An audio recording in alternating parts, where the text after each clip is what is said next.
On the national news from Baba Bagede Imo Television this hour, first the headlines. We are not afraid of NLC's planned strike, FG. We need you back home, Tinubu tells Nigerians in US. Lagos doctors to hold candlelight procession to honor colleague whose lung died after being overworked. Kano government declares 24-hour curfew after tribunal judgments. Mohbad's wife seeks fatherless intervention, Ekiti Assembly. And on sports, UEFA highlights 4 threats of Osimhen that earned him player of the match in the police win at Braga. The news in detail. The federal government has insisted it has no fears about a potential economic shutdown as the 21-day ultimatum set by the organized labor went down. Monday's meeting between both parties ended in a deadlock. Speaking on Wednesday, the Minister of Labor, Simon Lalong, after a private meeting with Vice President Kashim Shettima at the Asoro Villa Abuja, said there are no issues. I don't think there is any problem. We don't have any fears about some of these things they Labour put, and also the suggestion and the package of the federal government. Days earlier, Lalong hosted talks with the organized labor in Abuja. However, both parties failed to reach a consensus as the Nigerian Labour Congress insisted that the FG must meet its demands ahead of the 21-day ultimatum issued on September 1st by the Congress. The union on September 4th handed down the 21-day ultimatum to the FG over the delay in the sharing of palliatives, saying it might be compelled to declare an indefinite labor action if its demands were not met. It said it all is set for a total shutdown of the economy, which would start at the expiration of the ultimatum on Friday. President Bola Tinubu has encouraged Nigerians in the US to rise above failure by having a change of mindset for success in all their endeavors in life. Tinubu gave the advice at the presidential town hall meeting with Nigerians in the diaspora on Wednesday in New York. Information reported that the town hall meeting was organized by the Nigerians in Diaspora Commission, NIDCOM, on the sidelines of the 78th session of the UN General Assembly. I want to give you a message that will resonate with you. I was once a diaspora. What you have gone through, I have been through it. Change of mindset is necessary. Take it this night that Nigeria home for business opportunities. Also, anywhere you stay, there is always going to be an opportunity in and in everything you do. And there is always going to be an opportunity if you know how to search and put your mind into it, he said. The president, however, expressed delight in the conduct of Nigerians who have continued to excel in their chosen fields in their host country. You are lucky to be among those who are celebrated for good manners and behavior and operating in an acceptable manner. I'm very proud of you. I have also been beneficial of inspiration, determination, commitment, and perseverance, and that is all you need to get to pull through. But we need you back home. Nigeria has arrived. Forget the frustration of the previous year's leadership, he said. Tinubu commended the efforts of out-of-school children, the healthcare program, and the need to eradicate poverty, said Nigeria was a blessed country. Tinubu said sincerely, we don't have any reason to be poor. We are just poor in some leadership areas. That is what I harped on during my campaign. It was a very gruesome campaign, but I won the election. But if I didn't throw myself into it with strong determination and results, I wouldn't have won. There were so many hurdles on my way that would have stopped me. I refuse to be stopped. You can do the same as many of you here that are contesting elections. In addition, he urged the Nigerians to embrace one another, urging that there should not be no sentiment and discrimination among them. Tinubu said you ought to embrace one another, no labeling, no identity. You should remove ethnic identify that tend to differentiate us. We are one single family, living in the same house but living in different rooms. Moving on to the next story. The Association of Resident Doctors at the Lagos University Teaching Hospital, LUTHSARD, said it will hold a candlelight procession in honor of their colleague who reportedly died from being overworked. Information are reported that the death of Umar Michael, a medical house officer serving at the hospital at Idiaraba in Lagos, Information gathered that an overworked medical doctor died on Sunday after he collapsed during a church service. The disease was said to have worked for a 3-day stretch, performing operations at the neurosurgery unit of the federal government-owned facility before the incident. We, the house officers in Lutz on Sunday, September 17, lost one of us. His name is Dr. Umar Michael. He died after having a 72 hours 3-day call in the neurosurgery unit. Due to the shortage of medical doctors, he was called for a good 72 hours without break. When he got home finally on Sunday morning, he immediately went to church service, but on reaching his worship center, United Evangelical Church, he slumped in the church at about 11 a.m., one of his agreed colleagues said. His roommate and fellow co-house officer attested to the fact that Umar Michael had barely slept in the apartment over the past 1 week, as he was always on call or came home around 3 a.m. after surgeries and other activities in the neurosurgery unit. We have long-standing challenges since we resumed housemanship here, and one of the most striking challenges is the bullying we receive from our senior colleagues. Stressful call hours without breaks in between, no call food, no good accommodation. The strike is expected to begin on Wednesday, September 20th, 2023. A letter addressed to the Chief Medical Officer of Lutz and said by reporters on ground. Also, in a press statement jointly signed by the President of the Lutz ARD, Dr. Kemi Abiloye, and General Secretary Dr. Adedoto Adeshioka, the association said we will be holding a candlelight procession in honor at 6 p.m. today and haven't paid a condolence visit to the family, and we have put plans in place to support them in this very difficult time. Immortalizing him, however, will mean that a reprisal of a workplace of doctors is taken seriously, and we designed a deliberate attempt to ensure that the effect of brain drain is cushioned significantly, the association also said. Moving on to the next story. The Kano state government has declared a 2-day, 24-hour curfew following the judgment of the Governorship Election Petitions Tribunal, sacking the governor of the state, Abba Kabir Yusuf.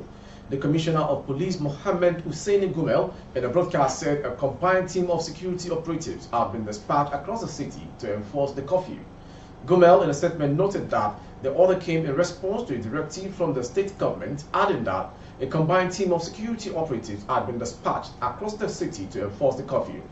A 24-hour curfew has been declared in Kano State following the judgment of the Election Petitions Tribunal, sacking the state governor, Abba Kabir Yusuf. The Kano State Police Commissioner, Hussein Gumel, said a combined team of security personnel have been dispatched. Hours earlier, the tribunal declared the All Progressive Congress APC candidate, Nasiru Gawuna, as the winner of the March 18 election, prompting a celebration among supporters of the APC. The judgment nullified election of Yusuf, who contested on the platform of the New Nigeria People's Party (NNPP) and was declared the winner of the election by the Independent National Electoral Commission (INEC). The 3-man judicial panel, after hearing the petitions, ordered the withdrawal of the certificate of return, which INEC presented to Yusuf, and directed the certificate of return to be issued to Gawuna. From Kano State concerning the politics election, we go to Lagos State. A human rights lawyer and senior advocate of Nigeria, Femi Falana, said on Wednesday that Omomi, wife of deceased musician Ilerioluwa Aloba, popularly known as Mohbad, visited him to demand justice for her late husband. Information reported that the late musician, who passed away on September 12, 2023, was buried a day after. Following his death, there have been calls for investigations to unravel the circumstances behind the musician's death. Speaking in Abuja, Falana noted that he visited the Commissioner of Police in Lagos State, Idowu Omonwa, adding that Omonwa had been assured that the investigation had been launched. The young widow of Ilerioluwa Olademeji Aloba, popularly known as Mohbad, visited our office yesterday, Tuesday, to seek support in pursuing justice for her late husband. While sympathizing with her and her entire Aloba family, we assured her of our unalloyed commitment to ensure that the circumstances of the unfortunate death of the Nigerian rapper and singer and songwriter were unearthed. Thereafter, we held a meeting with the Lagos State Commissioner of Police, Mr. Idowu Omonwa, in respect of the investigation being conducted by the police in respect of the matter. The CP furnished me with the progress made so far in the investigation. Meanwhile, the Ekiti House of Assembly has called for a thorough investigation into Mohbad's death. The Assembly made the call on Wednesday while deliberating on a motion by the lawmaker representing Ikere constituency Warren Babatunde Oke, who moved the motion under the matter of urgent public importance, said it was important to unravel the circumstances behind Mohbad's death. There is the need for a thorough investigation on this issue. We hear different stories. We need to know what happened, he said. Supporting the motion, Babatunde Odo, representing Ikere constituency 2, described Mohbad's death as not only untimely but a huge loss. In his speech, the Speaker, Adeoye Aribashoye, said the Assembly was hugely pained by the death of the musician. In another development, Kabiru Shotobi, a community leader in the Ikorodu area of Lagos State, where Mohbad's remains was buried, had narrated how the father of the late artist allegedly wanted to bury him at midnight on the day of his death. The video, which went viral on Tuesday, showed an elderly man speaking about the incident. Shotobi, who spoke in Yoruba, said, "I did not accept for them to bury him. They wanted to bring his corpse at night. I told them they cannot bury him at night. They brought shovel to the compound already." Meanwhile, a former presidential aspirant of the All Progressive Congress in the 2023 election, Benga Olawepo Ashim, on Wednesday called on the police to do justice to the memory and spirit of the late rising music star and ordered a thorough investigation of his death. He also raised concern about the grip of cult leaders and some aspects of the musical and entertainment industry, as well as the control of drug lords. According to him, the police should also ensure that the culprit for the crime, if any day, did not escape the law. Olawepo Ashim, a global oil executive and former presidential candidate of the Trust Party in the 2019 election, stated these in a statement he issued in Abuja. He explained that the death of Mohbad had again highlighted the terror that the grip of the underworld on our streets inflicts on the society. From that story, we'll go to Ekiti again. The Juvenile Welfare Center, unit of the state CID, Ekiti State Police Command, has arrested one Prophet Adeleye Akingbasho of Ijadu, Olorunshogo, Ado Ekiti, for lawfully making an act with a girl. The command spokesperson DSP Abutu Sunday stated in a statement on Thursday, August 18, that Prophet Akingbasho claimed he wanted to perform spiritual deliverance on the girl before making the act.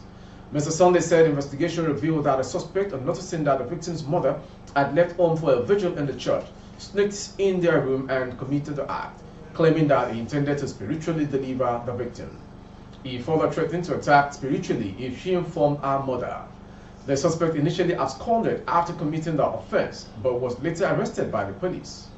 DSP Abitu stated that during interrogation, the prophet confessed to committing this crime and was arraigned accordingly. From the story from Ekiti State, we'll go to sport to come to the end of today's national news. UEFA's technical observer panel selected Victor Osimhen as a player of the match in Napoli's 2-1 road win against Sporting de Braga on match day 1 of the Champions League, despite the striker not getting on the score sheet in 90 minutes of action at the Estadio Municipal de Braga. Osimhen's goal draw at club level has now extended to 3 games in all competitions after his game I-9 shot failed to find the back of the net in his latest match. At minute 10, the Nigerian international top scorer in the 2023 Africa Cup of Nations qualifying with 10 goals at an attempt at a goal, but Braga goalkeeper Matthews did well to claw away his header.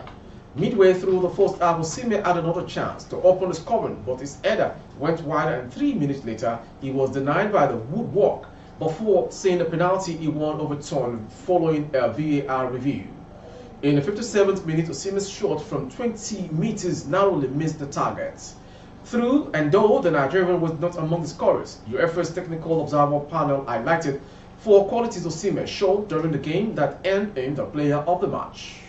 Fast and powerful, extremely dangerous in the box, and brilliant play with his back to goal, UEFA wrote on the official website.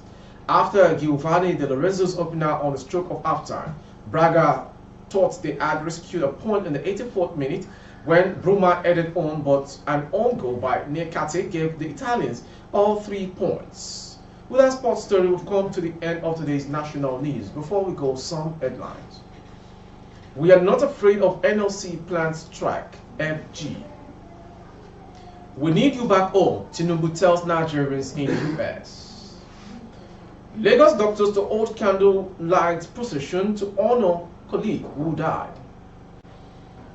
Mohbad's wife seeks foreigner intervention, Ekiti Assembly also. And on sports, UEFA gave an award to Osimhen, player of the match, after Napoli triumph against Braga. For more updates of our broadcast on YouTube, our handle is Babambagede Imo Television. Kindly subscribe and click on the notification bell. Select option all to access all of our broadcasts. On Facebook, Bagede Imo with Alawi Adebayo. Please like and follow the page. For advertisement for goods and services, coverage of events and function, please dial the phone number streaming on the screen. Thank you for watching. I am Morire Rabila Lawal. God bless Nigeria. Audio Jungle.